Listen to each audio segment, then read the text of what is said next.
So for those of you that are like myself and just feeling this empty void in your life now that the season of The Last of Us has finished up and you're looking for something to fill it, I've got you covered. You probably have already played through the video game. In fact, you're probably replaying it now and are looking for something else. Well, I got you covered today, and my solution is books. Specifically 8 books I think are perfect read-alikes for the video game and TV show. And of course, for any of you that somehow have not finished out the TV show, don't worry, I'm going to keep this video spoiler-free so you can keep watching and get some recommendations for what to read after you finish up. All that being said, let's get started. Now, I know the rule of thumb is to save the best for last, but I'm going to break that one and give you my best recommendation right up front, and that is The Night Parade by Ronald Malfi. And this is a post-apocalyptic story that follows a father who is on the run with his daughter. Something horrible has happened. There has been an outbreak related to a bird pandemic, and he is trying to get his daughter to safety. However, on top of that, he has reasons to believe that his daughter might actually be immune and possibly the cure to this terrible illness that is happening. And based off of that synopsis, you can probably tell why I'm recommending it as a comp to The Last of Us. So while this one is technically focusing on a father-daughter relationship, it has huge similarities. And I'll be honest, when I read this book, which was a couple years ago, I immediately stopped and said, wow, this book is identical in terms of plot to The Last of Us. Don't get me wrong, it definitely goes in some different directions. It doesn't read like fan fiction, but if you're looking for a really similar plot, this is as close as I'm going to get in this video, and I do recommend it. I love the author. He's a great storyteller. He writes a good page turner, and I really recommend this one. I think it's probably one of the more underhyped ones on this list, and definitely worth your time. Next, I want to recommend The Walking Dead by Robert Kirkman. This, of course, is a very popular graphic novel, but if you haven't read the original source material that became the popular TV show, I definitely recommend it. So if you somehow don't know, this is a pandemic story that is set in a zombie outbreak, and at the beginning of the story it focuses on one character of Rick, who is trying to protect and find his family. And so once again you have this father figure trying to look out for their young son. Is it just me, but am I the only one who, when I think of The Walking Dead, immediately think of Rick yelling "Carl, Carl" really loudly over and over again? And so if you love the father protective aspects of The Last of Us, I definitely think you'll want to go check out this one. And of course, because it is another adaptation, you have the TV show to watch and then also the source material to go back to.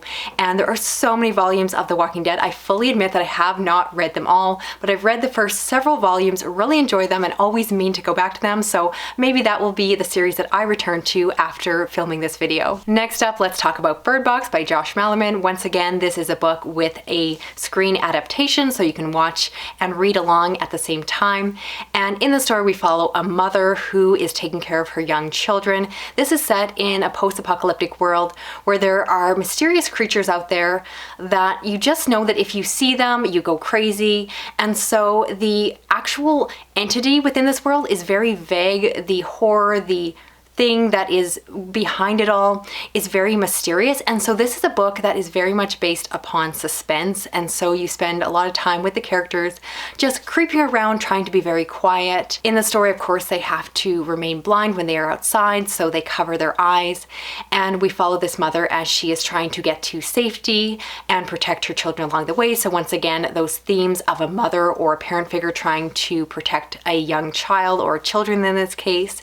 And I think that this one will appeal also to people of the video game, because depending on how you play, I'm not that person, I'm not stealthy at all, but I know other people really enjoy going through the game and creeping through and trying to get past the clickers or the guards or Fedra without actually alerting them. So if you like a book that is more about quiet suspense and is more of a slow build, this one might really appeal to you. And again, if you enjoy it, you can also watch the show. From there, let's talk about Feed by Mara Grant, and this is yet another zombie apocalyptic story. This one is a little bit more out there, but I do think that it still fits within the feelings and vibes of things that a lot of us love about The Last of Us. So this is set in a future that has a zombie apocalypse, but this one is set later on, I believe 20 years after the initial outbreak, and so things have really settled down. And in the story, we follow a brother and sister who are journalists, and they are following along on the election of a new candidate who is trying to move into a position of power. And I think this one particularly appeals to those of you that really enjoy the human side to The Last of Us, Us specifically looking at how society has broken down during this pandemic and how they are attempting to rebuild it. So we have Fedra, we have the rebels, we have different cities that have freed themselves, but perhaps are not actually so perfect. And I really think that Feed leans into the same concept of dirty politics, of the idea of how do you move past something like this? How do you try to rebuild? And because again, this one is set further after the zombie apocalypse, there is less outbreaks, there is less focus on the zombies, and instead it's much more character focused, which if you have at least watched the TV show, you'll find that definitely there's clickers in there, but the entire story isn't really a zombie story like others in the past. Instead, it's much more of an intimate tale, which is definitely what you'll get with Feed. The brother and sister relationship is very strong and you have that family bond, and it's a really unique one, so I do recommend it. I don't think it gets enough love online. And next is Hell Followed With Us by Andrew Joseph White, and this is the only young adult book on this list. I do predominantly read and recommend adult fiction, so just a heads up there if you are sensitive to the different genres. But within the story, it's set in this post-apocalyptic, semi-dystopian world where there are some religious cults that are controlling at least the area where our characters exist. And so the story is told from the perspective of a young trans boy who is on the run from this religious cult. There is some genetic engineering going on within this world that is creating some monstrous effects, and we follow this young boy as he is trying to escape. He runs into a group that are hiding out in this queer community, and he finds refuge there. So this is one that will appeal for several reasons. So first off, I think a lot of us love the queer episode within the Last of Us TV show, and so if you're looking for that representation here, there's some beautiful queer romance that you're going to find within this one. Also, I like that you have the religious cult aspect, which again you get in a different episode, and so you get to see the extremists that really pop up in these end of world times. And then even more so, we get the found family aspect, which I think sets this apart from some of my other recommendations where the other characters are actually family members or blood relatives to each other. But in this case, this boy finds refuge and finds a new family when his own family has forsaken him. And then to top it all off, of course, this is just a great pandemic story. It's surprisingly terrifying for being young adult fiction. I tend to sell it short when it comes to YA, but this one really steps it up and I think has a lot of all ages appeal.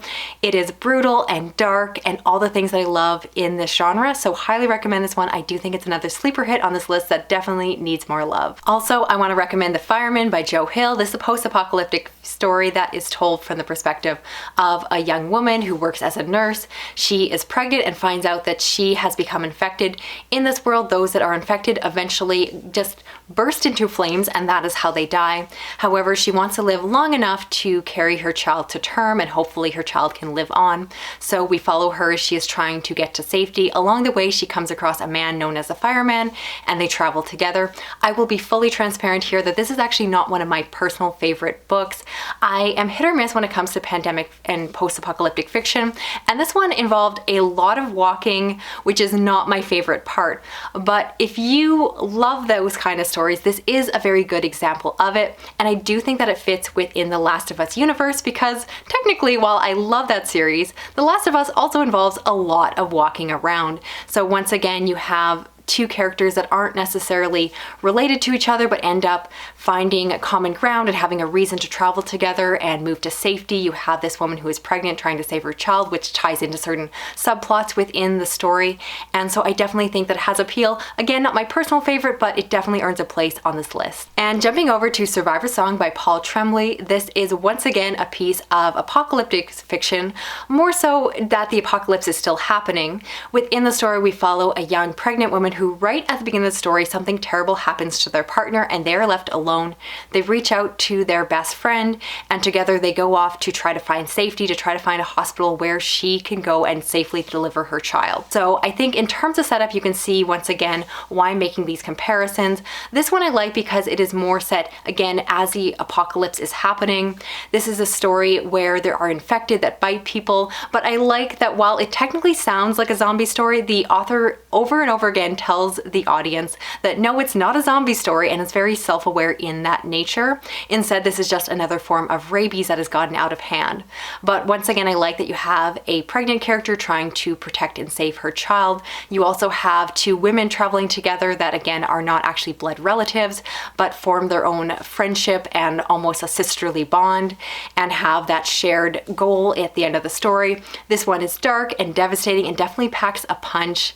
And again, it has a lot of traveling, which is not my favorite, but again, The Last of Us also has a lot of traveling, so I can't knock it for that. And finally, I want to give a plug to World War Z by Max Brooke, and this is a very popular one, so you've probably heard about it, but basically this is a story that is told through an ensemble of voices. You have the author who is acting as a character within the story, and he is going around the world to get the accounts of various people in various nations and how they survived the zombie apocalypse. So this story is told after the fact from the survivor's perspective, and this is different in nature in the fact that, again, this one is very global in scope, while you could argue that The Last of Us is very intimate. This one, kind of like The Last of Us, is set after the apocalypse. This one is set further on, so the zombies are very much under control at this point in time, where you would argue with The Last of Us, the zombies, or clickers rather, are still an issue. And so within the story, you get to hear from different voices, and the reason I specifically want to recommend this book here as a comparison is the fact that a lot of The Last of Us deals with the terrible things that people do at the end of the world. So much of this book is really about the terrible things that people do rather than a focus on the zombies or creatures or monsters.